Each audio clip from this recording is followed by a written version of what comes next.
KBS FM 90.7MHz 굿모닝 인천 이도영입니다. 박상병 사평론가 김은경 인하대 정치 외교학과 초빙 교수 함께합니다. 두 분 안녕하세요. 네, 안녕하십니까. 네, 안녕하세요. 오늘 주제 한동훈 호와 이재명 호에 대한 앞으로의 과제 전망에 대해서 살펴볼 건데요. 지난 18일 더불어민주당 전당대회에서 이재명 전 대표가 85.4%라는 역대 최고 득표율로 당대표로 선출이 됐습니다.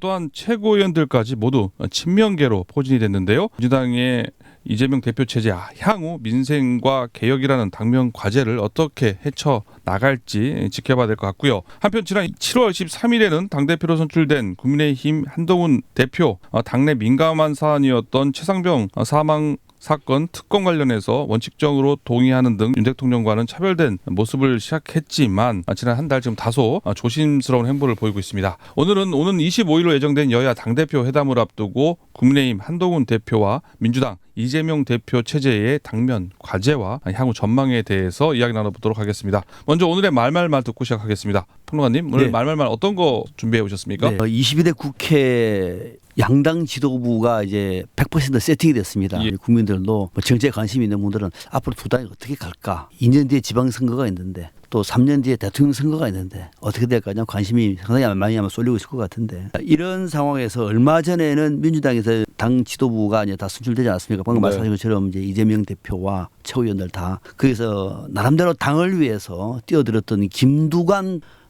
전 의원이 한 말이 상당히 인상적입니다. 네. 이재명 대표와 당을 향해서 쓴소리를 냈던 거죠.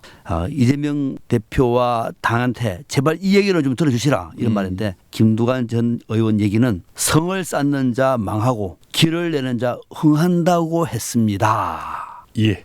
괜찮죠? 예. 성을 쌓는 자가 누구예요? 이재명 대표가 예. 얘기예요. 망한다는 얘기네요? 망한다는 얘기죠. 당내에서 그렇죠. 망한다는 같이 얘기. 당대표 경선을 뛰었던 사람이 완전히 성도 보통 성이 아니라 철옹성이죠. 친명 다 100% 친명에 찍히면 죽어. 누구처럼? 정봉주처럼 예. 완전한 철벽옹을 성을 쌓는데 예. 그 성을 쌓는 자 망하고 예. 길을 내는 자가 흥한다고 했습니다. 길 내라. 안 망하려면 길 내라 이 얘기네요. 그렇게 했잖아요. 뭐 길 낼 수 있겠습니까? 이따가 말씀을 드리겠습니다. 알겠습니다. 다음은 김은경 교수님 말말말 어떤 거 가져오셨죠? 평론가님은 이제 민주당을 향한 예. 힘을 뽑아 오셨으니까 저는 이제 국민의힘을 향한 예. 박찬대 민주당 원내대표의 말을 말. 뽑아왔습니다. 예. 계속 이렇게 갈팡질팡한다면 국민께서는 앞으로 한동훈 대표가 콩으로 매주를 쓴다고 해도 믿지 않을 것이다. 갈팡질팡하고 있는 하고 있는 거죠 현재. 한동훈 대표, 네네. 최상병 특검법 네 등등. 등등. 네.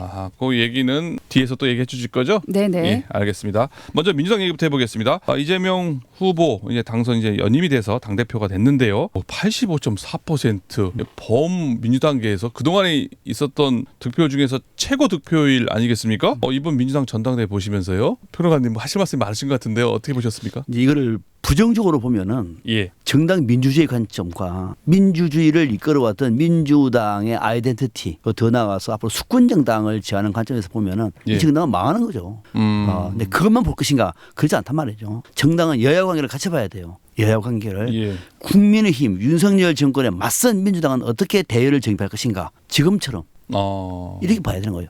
지금 민주당의 당원들과 국민들은 윤석열 정부에 대한 극혐의 분위기를 가지고 있는 것 같아요. 그러니까 정당 민주주의 좋아. 그렇지만 지금은 아니야. 당내 다양한 의견 맞는 얘기야. 지금은 아니야. 야 우리가 민주주의를 그래도 주도했는데 맞아. 지금은 아니야. 그럼 지금 뭐해? 윤석열 정권에 맞서가지고 똘똘 뭉쳐서 싸우자라고 하는 생각이 이번 민주당 전당대회를 휩쓸어버렸어요. 그러니까 이재명 대표가 85% 예. 득표를 오는 것이고 그런 관점에서 보면은 민주당의 마음을 좀 이해는 해요. 이해는 하지만 만약에 그래가지고 그러면은 그래가지고 혹시나 3년 안에 윤석열 정부가 살아나면 어떡하죠? 이재명 대표가 혹시나 구속이 된다면 어떡하죠? 그때는 답이 없는 거예요. 그걸 지금 여권에서 노리고 있는 것이고 아마 예. 이재명 대표도 그 점을 굉장히 우려하고 있을 겁니다. 지금 말씀 들어보니까 긍정적 측면도 있고 부정적 측면도 있고 다 있네요. 그러니까 당만 보면 민주당만 보면은 그건 부정적인 것이 그거는 뭐 말할 수 없는 당내에서 공산당 보는- 외에는 그럴 수가 없어요. 그러나 예. 그 당만 보면은 우리가 정치 평론을 할 수 없어요. 여야 관계를 같이 봐야 되거든요. 여야 네. 관계를 같이 본다고 하면은 민주당의 정서는 이해할 수 있는 것이고 이렇게 만든 거는 사실은 윤석열 정권 대통령. 탓이죠. 네. 그러면은 부정적 측면도 있고 긍정적 측면이 있는데요. 전반적으로 볼 때는 이게 이게 어디가 좀 더 높고 낮음을 굳이 구분한다면은 저는 부정적으로 더 많이 부정적으로 봅니다. 많이 본다 한 얘기시고요. 민주주의를 선도했던 민주당의 당 지도부 스탠스치고는 이건 너무 야박하고 예. 너무 좀 졸렬하다. 알겠습니다.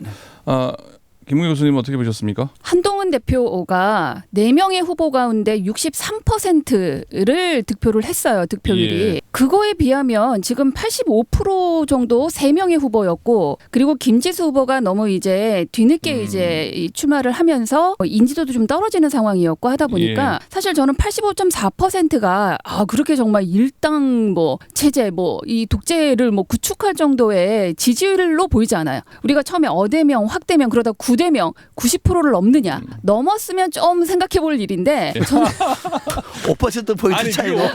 아니 85%나 90%나 뭔 차이예요? 한동훈 대표의 63%나 4명 후보 중에 63%나 저는 양당 지금 후보가 당대표가 되는 과정에서 절대적 지지를 받은 것이다. 저는 그렇게 보고 언론도 그냥 그렇게 평가를 해요. 독보적이고 대체 불가능한 당내 입지를 확인했다. 일부 이제 보수 언론에서 민주당을 이제 흠집 내고 싶으니까 뭐 일당 체제니 공산당 체제니 뭐 이렇게 얘기하지만 저는 뭐 크게 놀랄 득표율은 아니다라고 보여지는데 다만 좀 아쉬운 점은 좀 있었습니다. 국민의힘도 48% 정도였거든요. 투표율이. 근데 민주당도 권리당원 투표율이 42%가 나왔어요. 좀 이 점이 아쉽습니다. 좀 50%를 좀 넘어서 절반 이상의 당원들이 참여한 당대표 선거였다면 더 좋았겠다라는 생각이 들고 이거는 리스크인지 변화로 봐야 되는지 잘 모르겠는데 저는 약간 리스크의 성격이 조금 더 있을 것 같은데 이재명 대표와 민주당은 사실 호남을 지지 기반으로 하는 당이라는 좀 이미지가 좀 있었잖아요. 근데 이거를 이번 전당대회에서는 확실하게 좀 깬 것 같아요. 좋은 의미로 이 전국 정당 또는 수도권 중심의 정당 또는 TK에서도 최고위원이 많이 나오는 이런 좀 결과가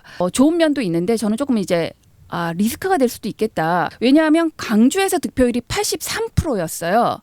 그건 지금 평균 85%를 넘지 못하는 광주뿐만 아니라 전북, 전남도 그렇고 더군다나 투표율은 다 20%예요. 이 지역 세 곳이 다. 그래서 우리가 호남을 지지 기반으로 한다라는 민주당의 이미지는 탈피할 필요는 있으나 지금 이제 조국혁신당이 오히려 지금 호남 지역에서 지지율이 올라가고 있고 지난 총선 때도 그랬고 그리고 앞으로 있을 10월 16일에 보궐에서도 지금 두 곳이 이 영광하고 곡성이 지금 조국혁신당이 좀 후보를 낸 상황이거든요. 그래서 민주당하고 지금 조국혁신당이 이 호남 지역을 중심으로 좀 경쟁하는 구도가 연출될 수도 있겠다. 이런 점에서 민주당이 이번에 호남 지역에서 득표율이나 이재명 대표의 득표율이나 투표율이 좀 낮았던 부분이 살짝 저는 좀 우려는 되긴 합니다. 오늘 말하고 이번 득표율 얘기하다 보니까 벌써 시간이 많이 지났네요. 지금 1분 정도밖에 남지 않아서 오늘 한동훈 대표 얘기도 해야 되고 바로 이재명 대표에 대한 2기 체제에 돌입한 뭐 현안이라든지 리스크 얘기 마저 사업에서 나눠보도록 하고요.